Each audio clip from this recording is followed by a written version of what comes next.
Hello, this is Lee Garbett, and joining me is Mike Stubbs, our esports editor, for a very special look at a very special game, and that game is Metal Gear Solid 5: The Phantom Pain. How are you, Mike?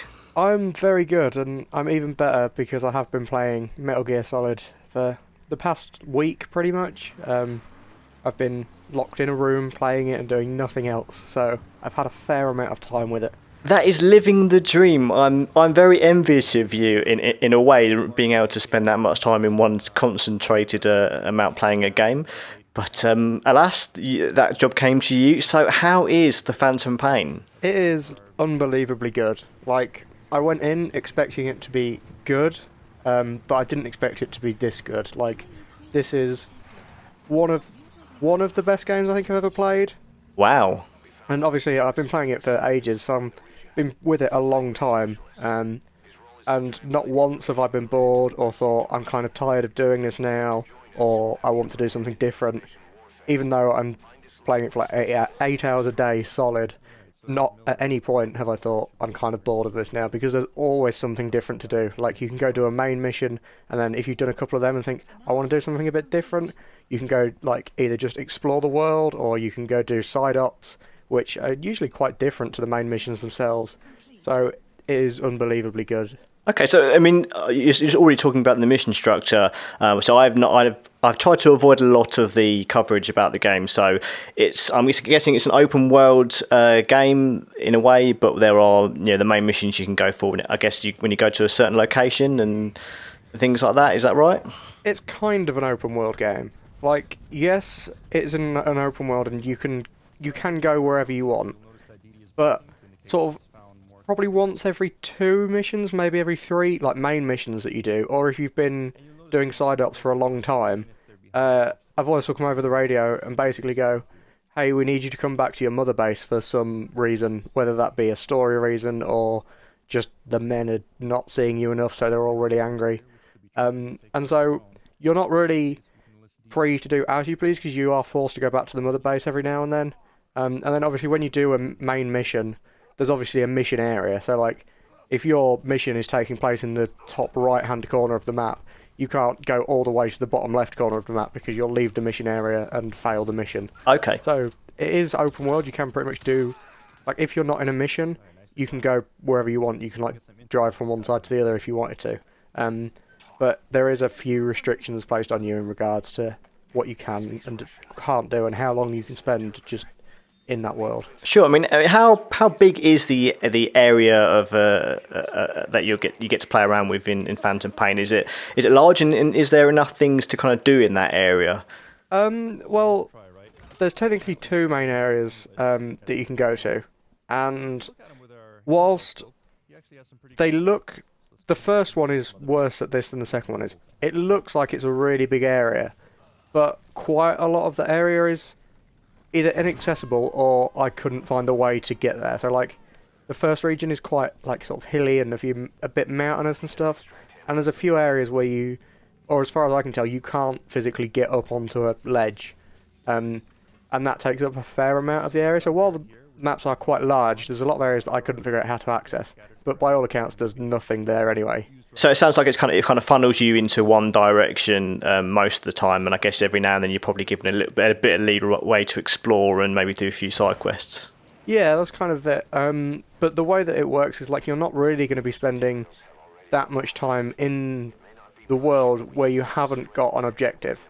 So if you do a mission, you either are dropped at a helicopter location near to where the mission start is, or you'll be in the world anyway from a previous mission, so you'll just have to make your own way there, but you'll always be going to your mission.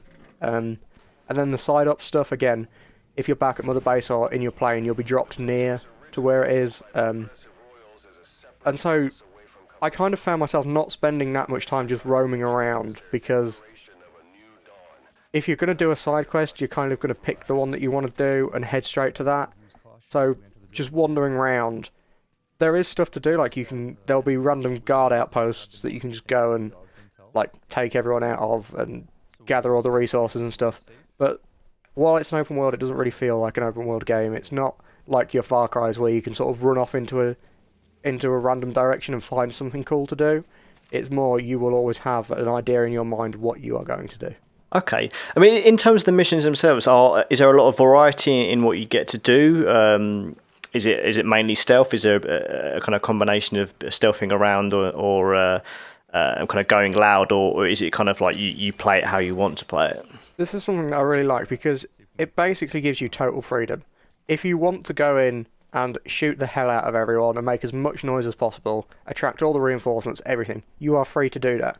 At the same time, you're also free to not be seen by anyone, or just stealth take out everyone and stuff like that. So it gives you total freedom on how you want to do stuff. I found myself mostly trying to go the stealth route, but because I suck at like not being seen, I would always have either my tranquilizer pistol or a SMG that shot rubber bullets that could not kill an enemy but would knock them out. Because I felt like killing people was a bit mean. So I sort of stuck to that a lot of the time. But what it does is at the end of, I think it's end of every main mission you do, you get a sort of a score thing that gives you different points for the different things that you do, and then you'll get a rank like A, B, C, etc. And what I noticed is that it doesn't punish you for the style that you choose. So whilst, yes, traditionally Metal Gear is more of a stealth game, like, you can get an A rank for doing it stealthily, but you can also get an A rank for shooting the hell out of everyone if you do it well. Oh, really? So, like, if you get loads of headshots, that'll give you probably the equivalent amount of points of not being seen by anyone. So the ranking system is good because it doesn't punish you for not playing stealthily.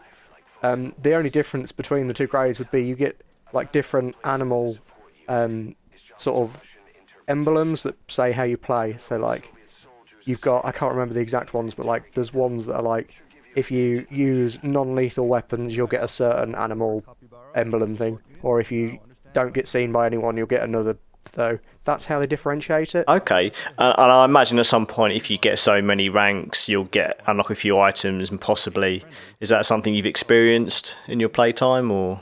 You don't really unlock items through getting these from doing that. What you do is, you've probably seen it in pre-release coverage, is there's the Fulton System where you can, like, attach a big balloon to loads of items and then it'll go up in the air and it'll be taken back to your mother base. Sure.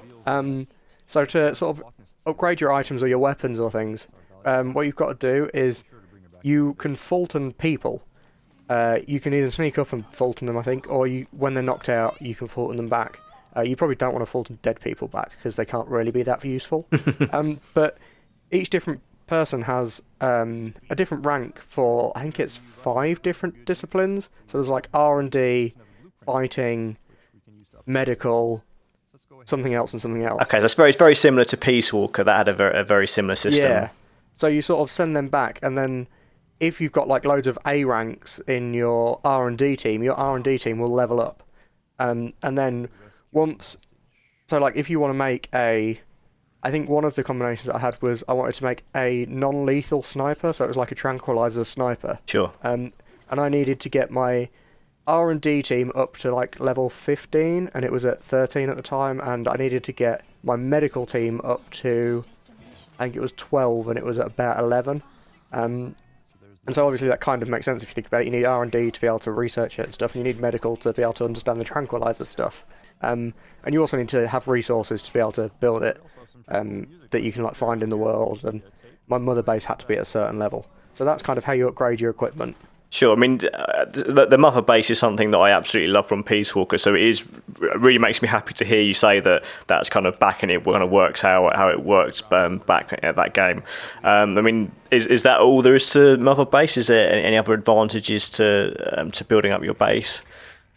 Well, it's kind of weird because, as I said earlier, they kind of force you to go back there every so often. Sure. And it is a physical place that you can go and walk around, and there is a couple of, like, side mission challenges and stuff that you can do there. Why you would want to do that, I'm not entirely sure. Like, going back there kind of only seems relevant for story consequences. I don't see why you would do that if you weren't forced to. Okay. But what you can do is you have your, like, separate divisions, and you have I can't remember what it's called, but it's like a combat division or something. So people who are really good at fighting. And what you can do is you can send your groups of fighters out on missions on their own, like so many other games have done recently.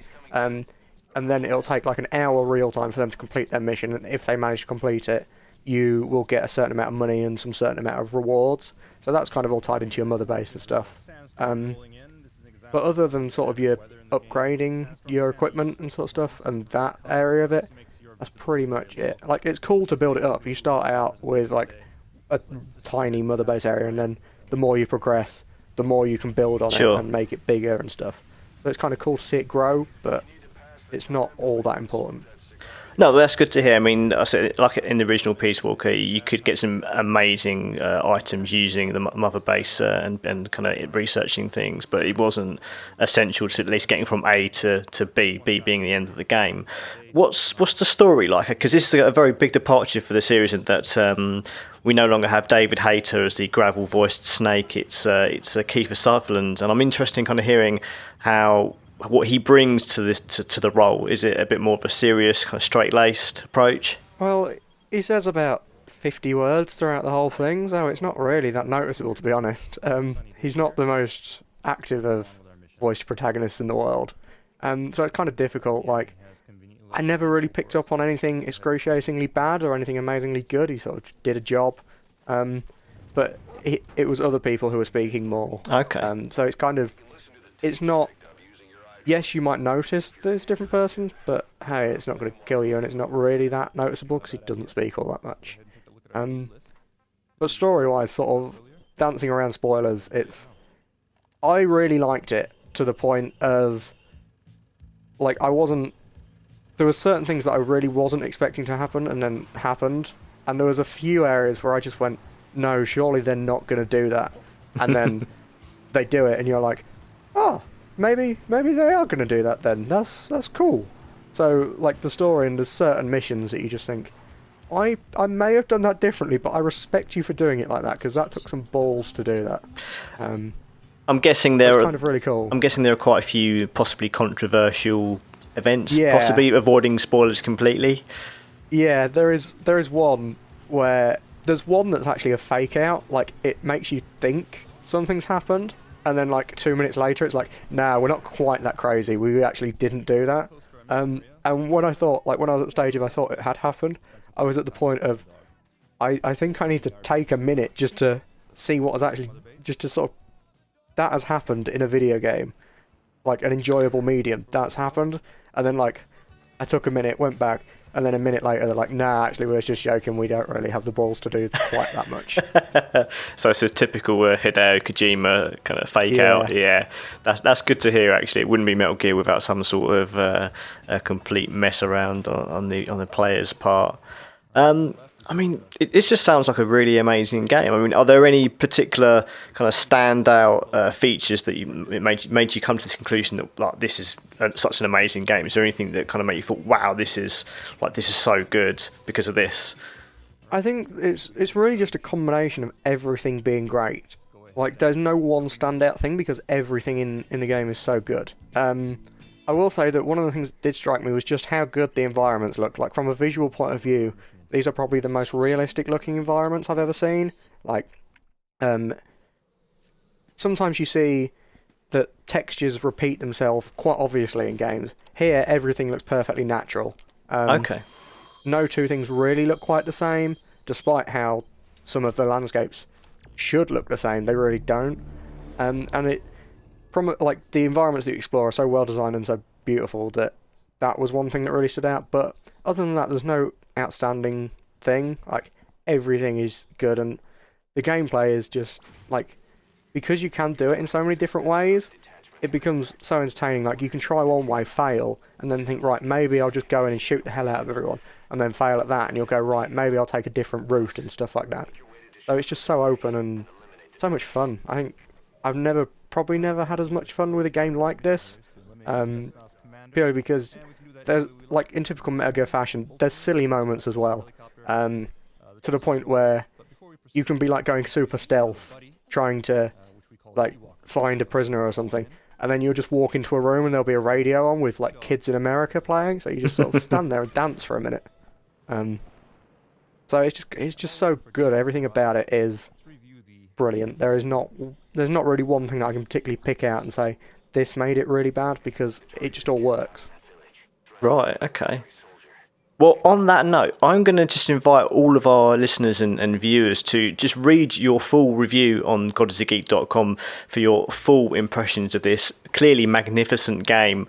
I'm going to also ask those very same people to please follow us on Twitter at godisthegeek, visit godisthegeek.com, and also, please visit our Patreon at patreon.com/godisthegeek to contribute to our Patreon and give back to what we give to you.